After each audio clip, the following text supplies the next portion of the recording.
سب دیکھنے اور سننے والوں کی خدمت میں محبت والا سلام نازی، ایران کو پتھروں کے دور میں پہنچا دیں گے اور حملے بڑی تیزی سے جاری ہیں ایران کے اوپر. ایسے برج بھی وہاں پہ جو دوسرے شہروں کو ملا رہے تھے ان کے اوپر بھی حملے کیے جا رہے ہیں. عرفان میں خان صاحب ہمارے ساتھ ہیں. خان صاحب، پتھروں کے دور میں پہنچا دیں گے، کبھی فرانس کے جو وہاں کے وزیر صدر ہے ان کا مذاق کہ ان کی بیوی ان پہ تشدد کرتی ہے، کبھی کچھ، یہ کیا باتیں کر رہے ٹرمپ صاحب؟ یہ تو ٹرمپ صاحب کی عادت ہے، ان کی طبیعت کا وہ ہے. اصل چیز تو یہ ہے کہ جنگ کی ڈائریکشن کیا ہے.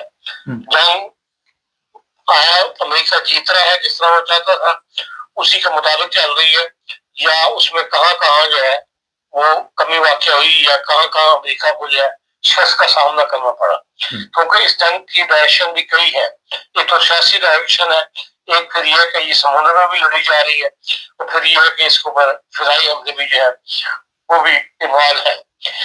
ایک سب سے بڑی شکست جو میں سمجھتا ہوں ٹرمپ صاحب کو وہ نہیں مانے گے، لیکن دنیا اس کو تسلیم کرے گی، اظہار نہ بھی کرے، وہ یہ ہے کہ chief of the staff army کا ایک جنگ کے دوران چیف آف آرمی اسٹاف کی چھٹی ہونا یا اس کو ریٹائر کر دینا. یہ امریکہ کی تاریخ میں نہیں ہوا، اور یہ بہت بڑا مطلب ایک فیصلہ ہے جو کرنا پڑا مجبور ہو کے حکومت کو. اگر تو ایسی کیفیت ہوتی کہ بھائی وہ حکم عدلی کر رہے ہیں، سیاسی حکومت کا فیصلہ نہیں تسلیم کر رہے، تو پھر تو ان کو برطرف کیا جاتا. ان کو ریٹائر کر دینے کا مطلب یہ ہے کہ جو نتائج انہوں نے بتائے تھے کہ ہم اس جنگ کو اس طرح لڑیں گے اور یہ نتائج حاصل کر کے سیاسی حکومت کو دیں گے، وہ نتائج انہوں نے حاصل نہیں کیے. وہ اس طرح پر جنگ کو لے کر نہیں چل سکے، اسی لیے سیاسی حکومت نے ان سے کہہ دیا کہ ہمیں آپ کی ضرورت نہیں ہے. یہ جو بائیڈن کے زمانے میں بنے تھے، چیف آف دی اسٹاف بنے تھے، وہاں کے سسٹم کا اس قسم کا آرمی کے ہیڈ جو چیف آف دی اسٹاف کہلاتا ہے. تو یہ بائیڈن کے زمانے میں بنے تھے، سینٹ سے ان کی پاس ہوئی تھی، منظوری ہوئی تھی.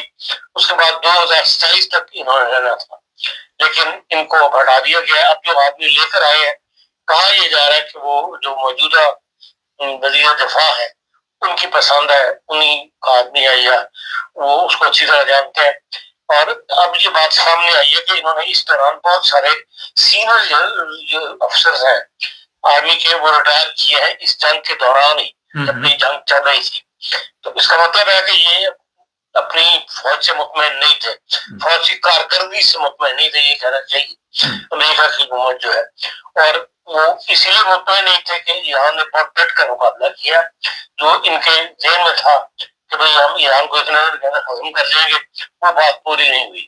اور ابھی تک اسٹل لاسٹ نائٹ تک، آج صبح بھی جو ہے کویت کی جو احمدی شہر کا نام ہے اس میں جو انہوں نے بمبارمنٹ کیا ہے، ایرانیوں نے میزائل پھینکے ہیں، اس کے اندر کہتے ہیں پورے کویت کا جو اس کے اندر آگ لگی ہوئی ہے. یہ آج صبح کا واقعہ ہے جو بی بی سی نے نشر کیا ہے.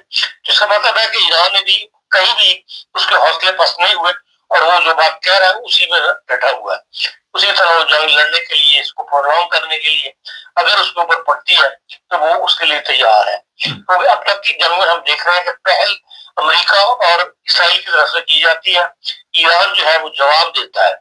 یہی پالیسی اس نے پہلے دن سے رکھی ہے، اس کا وہ اظہار جو ہے وہ ساتھ ساتھ کرتا بھی رہتا ہے. اب بھی امریکہ نے جو سول آبادیوں کو پھر یا پل وغیرہ اڑانے شروع کیا ہے، اس کے جواب میں انہوں نے کہا کہ ابھی تک ہم نے یہ ایسا ہمارا کوئی ارادہ نہیں تھا، لیکن اگر ہماری سول آبادی پر حملے ہم نے کیے گئے تو ہم بھی پھر جو خلیج ممالک کے اندر ان کے دفاتر ہیں، کمپنی سے بڑے بڑے دفاتر ہیں، ان کو ہم پھر نشانہ بنائیں گے. اور کل انہوں نے ایک دبئی کے اندر ایک ٹیکنالوجی وہ دفتر ہے، اس کو نشانہ انہوں نے بنایا بھی ہے. تو بہت اس لحاظ سے تو ایران جو ہے وہ اپنی بات پر اڑا ہوا ہے. جہاں تک اس کے سیاسی حل کی کوشش کی گئی تھی، ابھی یہ بات کوئی مطلب ڈھکی چھپی نہیں رہی کہ امریکہ نے یہ کوشش شروع کی. امریکہ نے مصر کو، ایران اور پاکستان کو اور ترکی کو اس معاملے میں ڈالا. ایران نے جیسے کہ بیان دے دیا تھا کہ بھئی یہ فریمت بنایا جا رہا ہے یہ اس کا ہمارے سے تعلق نہیں ہے. یہ جن لوگوں نے ان کو یہ ذمہ داری سونپی ہے اسی فریم ورک کے اندر یہ گفتگو کر رہے ہیں اور یہ کرتے رہیں گے تو اس میں ایران جو ہے وہ شامل نہیں ہوگا. اور اب آپ نے دیکھ لیا کہ ایک ہفتے کا نتیجہ یہی نکلا کہ اس تمام تر کارروائی کا جو بھاگ دوڑ شروع ہو گئی تھی اور پاکستان نے جھنڈا اٹھا لیا تھا اس کا ابھی تک کوئی رزلٹ سامنے نہیں آیا. انہیں یہ خیال تھا کہ بھئی اگر ہم چین کو ساتھ انوالو کر لیں گے تو پھر چین ایک بڑی طاقت ہے اور چین کے ایران کے ساتھ بھی بہت بڑی تجارت ہے, بہت بڑا کرنسی کرنسی استعمال کرتے ہیں اور امریکہ تو شاید ایک بڑی طاقت ہونے کے ناطے جو ہے اس کو قبول کر لیا جائے, اس کے فیصلے کو قبول کر لیا جائے یا اس کو درمیان میں ڈال کے ہم کسی فیصلے پہ پہنچ جائے. لیکن چین کی پالیسی ابھی جو ظاہر ہوئی ہے اب تک وہ یہی ہے کہ وہ اس کے اندر غیر جانبدار رہنا چاہتا ہے, اپنے آپ کی اس قسم کے انوالومنٹ نہیں چاہتا جس سے یہ پتہ لگے کہ ہاں یہ جنگ کا حصہ ہے.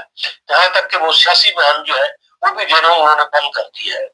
تو جو ایک اور امید تھی بعض ممالکوں کو چلو اس طرح جنگ بند ہو جائے گی کیونکہ دنیا کا انٹرسٹ زیادہ جو ہے وہ کوئی ایران سے نہیں ہے جو ابنائے حرمز میں کئی 3,000 کہتے کنٹینر پھنس گیا ہوا ہے اور دنیا کے جو اثرات ظاہر ہوں گے اس سارے گیم کے 2 ہفتے کے بعد جو اثرات شروع ہو گئے بلکہ شروع ہو گئے ہیں. دیکھ لیں پاکستان کے اندر تو 568 کے اوپر ڈیزل پہنچ گیا ہوا ہے 1 لیٹر اور جرمنی میں بھی یہی ہے ہر جگہ دنیا کے اندر قیمتیں جو ہے بڑھنی شروع ہو گئی ہیں اور پھر ظاہر ہے کہ روزمرہ کی جو قیمتیں ہیں ان کو بھی اس کا اثر پڑتا ہے. جتنے ملک چھوٹے ہیں ان کو زیادہ اثر پڑتا ہے.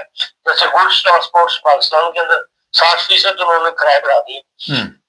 اس سب جو چھوٹے ممالک ہیں بہت جگہ راشن بندی ہو گئی تو مغربی دنیا کو ان کے پاس ریزرو زیادہ ہوتے ہیں ابھی اتنی بتا دیں لیکن جب تیل کی پروڈکشن بند ہو جائے گی ریفائنریاں کا کام کرنا بند کر دیں گی تو ظاہر بات ہے کہ اس کے اثرات ظاہر ہوں گے. اس سے بچنے کے لیے دنیا جو ہے وہ کوشش کر رہی ہے ورنہ نہ ان کو ایران اور امریکہ کی جنگ سے کوئی ایسی دلچسپی نہیں ہے نہ پہلے دن سے کسی نے کوئی ایسی دلچسپی دکھائی ہوئی ہے.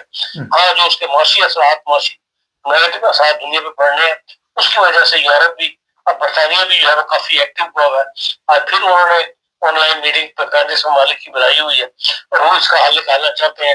اب یونائٹڈ نیشن کو پورا پریشرائز کر رہی ہیں یورپین قومیں کہ بھائی سیکورٹی کونسل اندر اجلاس بلا کے تو وہ اس کا کوئی حل نکالا جائے, اس کے لیے کوئی راستہ پیدا کیا جائے. تو باہر جنگ سے زیادہ اب اس چیز کی فکر پڑ گئی ہے کہ کسی طرح ابنائے حرمت جو ہے وہ کھل جائے تاکہ دنیا کے اندر جو بحران سامنے آنے والا ہے اس سے بچ لیا جائے.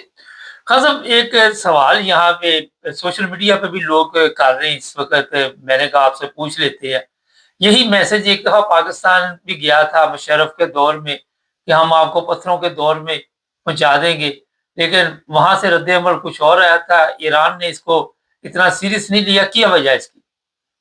اس کی وجہ یہ ہے کہ ایران پہلے ڈٹا ہوا ہے, ہم ڈر گئے تھے, ہمارے پاس کوئی کچھ ہے نہیں, ہماری تیاری اس قسم کی نہیں ہے جس قسم کی تیاری جو ہے وہ 1979 سے ایران کر رہا ہے. ایران کو یہ تو پتا تھا کہ جو ہمارے اس کی وجہ سے مغرب ہمارا مخالف ہوگا, نہ صرف مخالف ہوگا بلکہ ہم پہ حملہ آور ہوگا, ہمیں یہاں سے رخصت کرے گا, کرنے کی ان کی پالیسی ہوگی. تو تیار ہوتے چلے, اپنے آپ کو تیار کر رہے تھے اور خفیہ طور پر تیار کر رہے تھے. اس کے باوجود اب پابندیوں کو بھی دیکھ لیں 30 سال ہو گئے نہیں ایران کے اوپر, ساری دنیا سے ان کا راستہ کاٹنے کی کوشش کی گئی, ان کی تجارت بند کرنے کی کوشش کی گئی.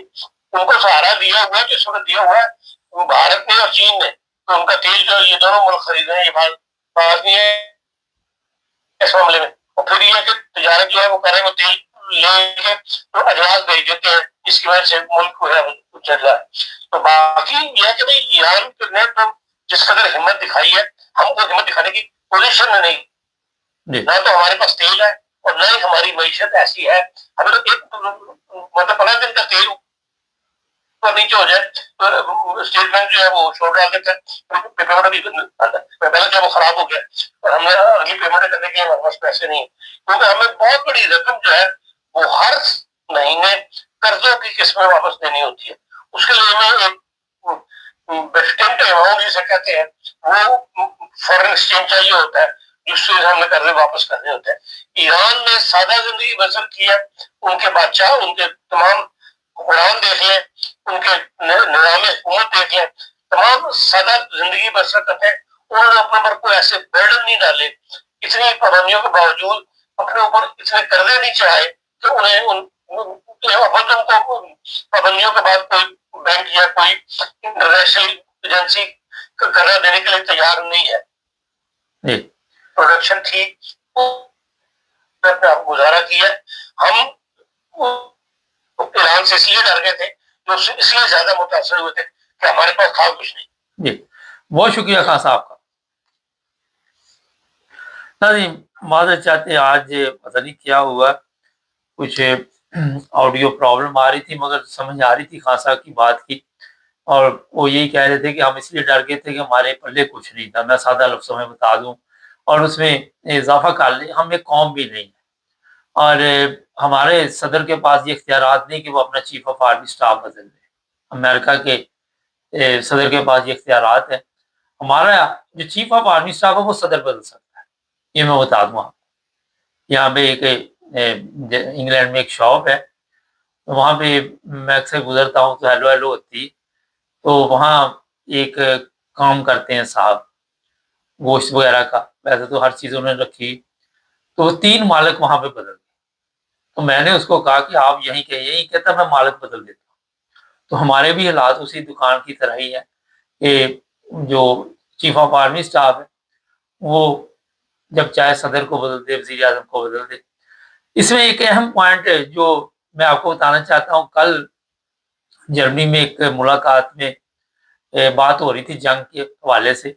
65 کی جنگ میں جس طرح انڈیا کے ساتھ مقابلہ چل رہا تھا, وہاں پہ ایک احمدی جنرل تھے, جنرل اختر.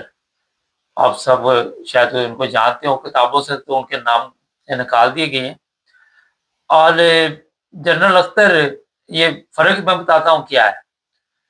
جنرل اختر بڑی بہادری کے ساتھ لڑائی کر رہے تھے اور آگے بڑھتے جا رہے تھے, اور وہاں پہ ہماری جو ہے کمان چینج کی تھی. اور کمان چینج کرنے کی جب بعد میں پتہ چلی تو وہ یہی تھی کہ یہ تو پورے علاقے پہ قبضہ کرتے جا رہے, کیونکہ ہماری تاریخ جو ہے غداروں سے بھری پڑی ہے. آپ کے نظر میں ایوب ٹھیک ہوگا, یا ٹھیک ہوگا, فلانا ٹھیک ہوگا, مگر یہ ملک کے لیے کوئی بھی ٹھیک نہیں تھا. آغاز جو ماشاء اللہ کا ہوا وہ ایوب کے دور سے ہوا, اور آج تک وہ نسول جو ہے آپ سب کے علم میں ہے, کبھی ماشاء اللہ کے روپ میں ہمارے سامنے ہے, کبھی ماشاء اللہ سے بھی آپ تو ذلت رسوائی کی جو داستانیں پاکستان میں چلتی ہیں وہ آپ سب کے سامنے. لیکن یہاں فرق یہ پڑا کہ یہ وہ جنگ جیتے ہوئے کمان چینج کی گئی, اور یہاں جنگ ہارتے ہوئے کمان چینج کی گئی امریکہ نے جو کیا. یہ باتیں عام بندے کی سمجھ میں نہیں آئیں گی, عقل رکھنے والوں کے لیے یہ ہمارے پروگرام ہوتے ہیں.